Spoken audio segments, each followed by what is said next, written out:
Now, we talked a little bit about trauma the last segment I had, and today I want to delve a little bit more into the causes. What are the causes of trauma? And as we said, trauma is a distressing and stressful experience that somebody has that causes them to feel that their sense of security has been tampered with. And so some of the causes of trauma would be childhood experiences like neglect, abandonment, rejection, verbal and psychological abuse. And when I say psychological abuse, I mean things like not being listened to, where you are manipulated. If you say something, it is turned around where you feel like you don't even know whether you are telling you what you say is right or wrong or is acceptable, because you do not get the validation that you need. Other causes of trauma would be natural disasters. You are in a war zone, also can cause you to experience trauma.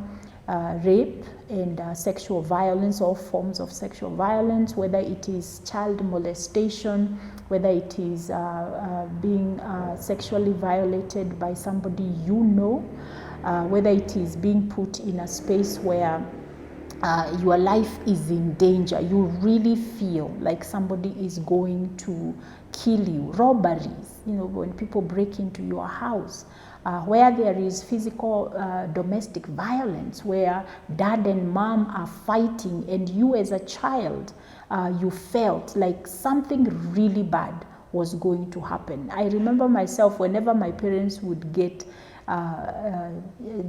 into arguing. My parents never fought physically, but whenever they would get to arguing, I would immediately go into that space of terror that they were going to get into a physical fight, and the fear was that something really bad would have happened. Then we have issues like natural disasters, like there is earthquake, there are floodings. Accidents also can cause people to feel traumatized, where either you are in a car accident or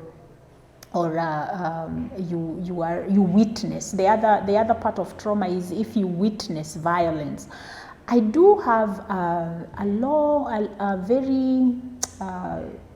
very vague recollection of two gentlemen fighting, and I watched as this man broke somebody's arm. I was very small, but I really do remember that, and I felt so terrified.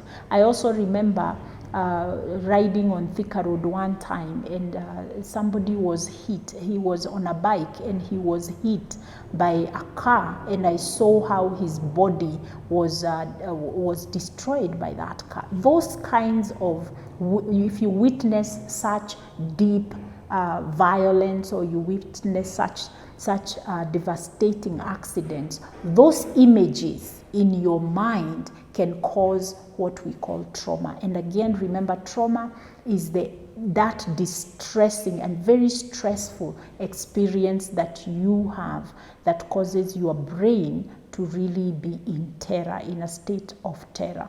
So these kinds of experiences, if you have, you can develop what we now might call PTSD. Now, PTSD is what we call post-trauma stress disorder.